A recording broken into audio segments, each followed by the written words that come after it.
રાજ્યમાં સવારે 10 વાગ્યા સુધીમાં 29 તાલુકામાં વરસાદ. સવારે 10 વાગ્યા સુધીમાં અંકલેશ્વરમાં 2.25 ઇંચ વરસાદ. 10 વાગ્યા સુધીમાં ઉમરપાડામાં 1.5 ઇંચ વરસાદ ખાબક્યો છે. તો 10 વાગ્યા સુધીમાં ઝઘડિયામાં 1.25 ઇંચ વરસાદ વરસ્યો છે. હાસોટમાં 1.25 ઇંચ વરસાદ. સુરત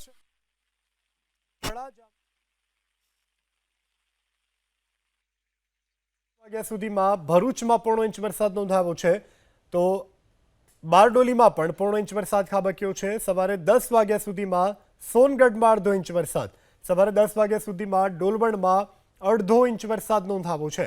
આજ વહેલી સવારથી જ રાજ્યના મોટા ભાગના જિલ્લાઓમાં વાતાવરણમાં પલટો હતો અને ત્યારબાદ કયા કયા વિસ્તારમાં કેટલો વરસાદ નોંધાયો છે તેની આ સમગ્ર માહિતી છે. 1 થી લઈ અને 0.5 ઇંચ સુધીનો વરસાદ રાજ્યના મોટાભાગના જિલ્લામાં ખાબક્યો છે. ત્યારે ખેડૂતોને સૌથી વધારે નુકસાની વેઠવાનો વારો આપ્યો છે.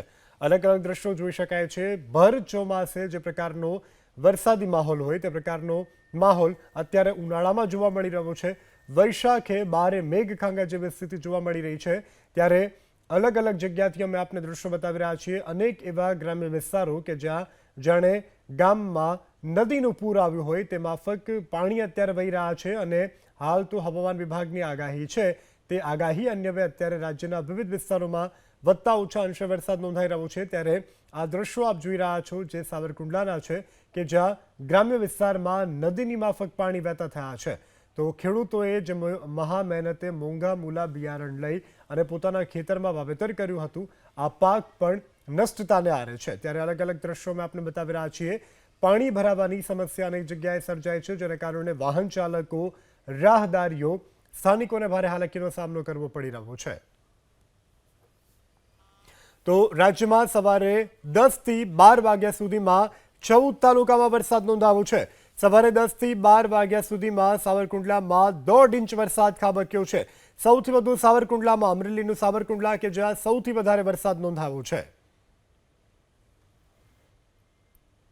તો સાવરકુંડલામાં સૌથી વધારે વરસાદ નોંધાયો છે.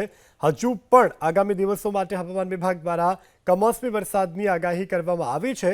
ત્યારે રાજ્યમાં જે સવારે 10 થી 12 વાગ્યા દરમિયાન 14 તાલુકામાં વરસાદ. સવારે 10 થી 12 વાગ્યા સુધીમાં સાવરકુંડલામાં 1.5 ઇંચ વરસાદ ખાબક્યો છે.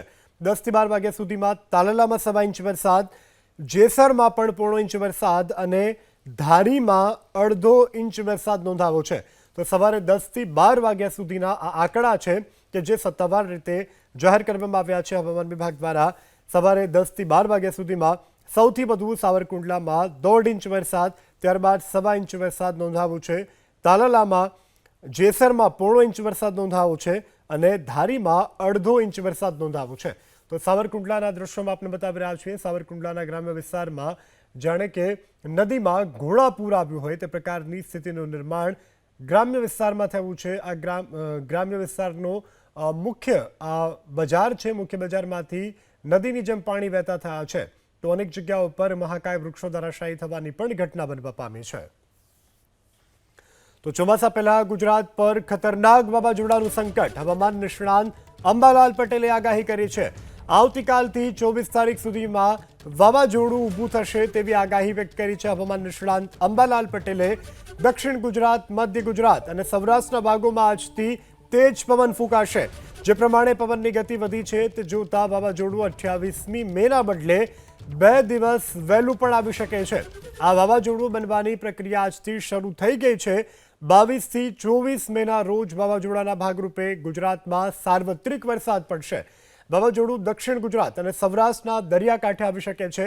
આજે પણ કેટલાક વિસ્તારોમાં વરસાદ પડવાની અંબાલાલ પટેલ દ્વારા આગાહી વ્યક્ત કરવામાં આવી છે. તો બરબાદીના મંજર સમો અત્યારે વાવાઝોડું જે છે તે સક્રિય થયું છે અને તેની ગુજરાતના સૌરાષ્ટ્ર સહિતના ભાગોમાં જે અસર છે તે વર્તાવાની છે અને કાલે દરિયામાં વાવાઝોડું ઊભું થવાનું છે.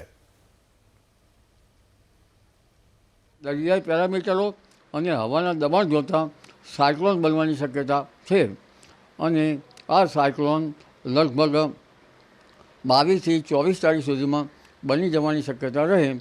પણ ત્યાંની અસર છે 31 તારીખ સુધી થવાની શક્યતા રહે અને 22 થી 24 કે 25 તારીખ આસપાસ જે મુંબઈથી ગુજરાતમાં કદાચ લેન્ડફોલ થઈ શકે અથવા સમુદ્રમાં પણ વિખરાઈ જઈ શકે.